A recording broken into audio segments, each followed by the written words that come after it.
there are all these paradoxes.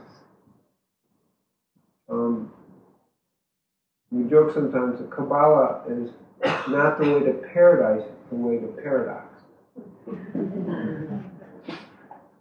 And we begin to understand how that works, and you have to just relax and really enjoy it by being intense at the same time. It doesn't mean just hang out. That's not what we're saying. We're saying intense focus. Let it guide you in whatever way it is.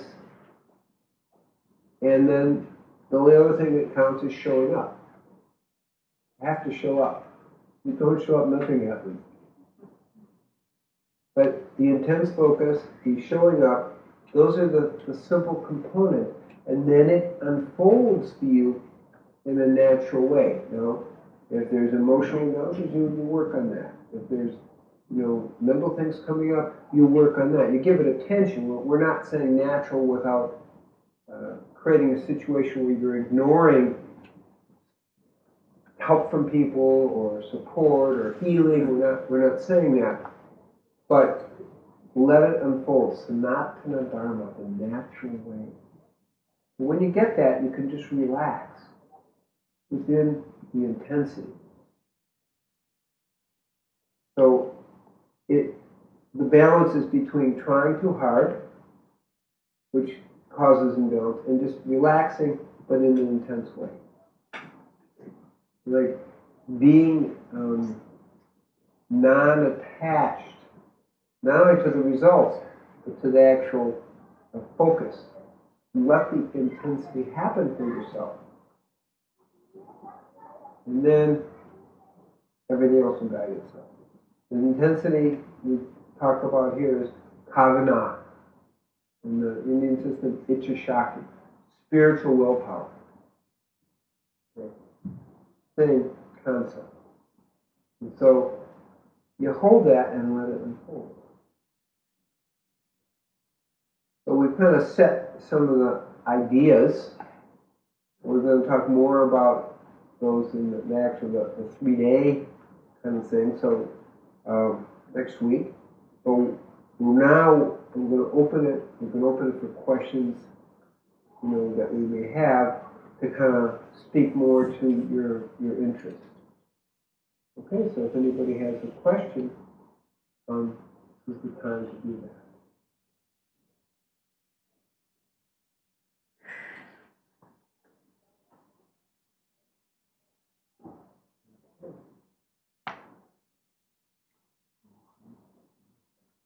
Well, don't all ask at once.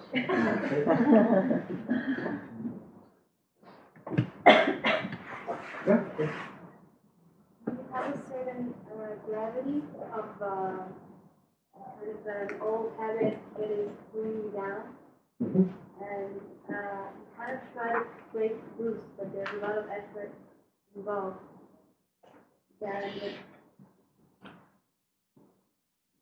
what is the right way to break old habits? If relaxation brings you back to them again. It's a good question, and it's according to your situation. I will repeat the question: is that we have habits that block us, adharmic habits. And they work against Dharma. They work against your evolution. How do you do that? Because if you relax, then maybe you won't be able to address them.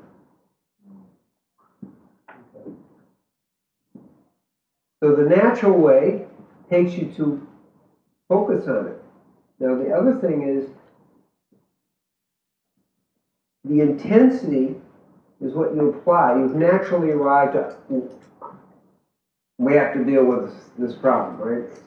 That's the natural way. And then you work on it in any particular way that is at your means, but you stay very focused on that. Keep the intensity. I mean, the 0-point course that we teach and we'll teach again is very good for more the mind, the mental habits. Okay? If somebody is addicted, one of the greatest things is fasting, because it actually helps you let go of your epigenetic memory. That's a fancy word, but what it means is that you actually program your genes. Let's say you're addicted to some kind of food, like sugar. That's a problem for anybody, right? But the research that is coming out of Australia shows that when you have one helping of sugar, it actually affects your genes for the next 2 weeks, and you will actually crave sugar for the next 2 weeks. Well, obviously you keep just going, right? Then next week you have one, and then boom, another 2 weeks, and another 2 weeks. So when you fast, you turn off the epigenetic memory, which is an actual real thing. We don't want to get too detailed into the physiology, but what it means is these little tails, we call them histone tails, that are on the DNA, and they hold this memory for a few weeks.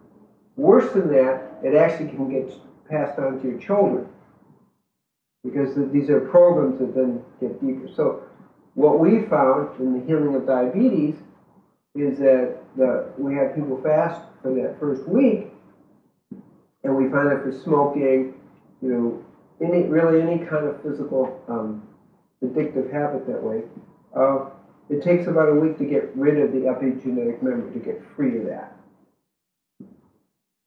Take meat. Meat actually stimulates the let's say the morphine type, the opioid programs in your mind. So it's actually addicting. Most people don't realize that. And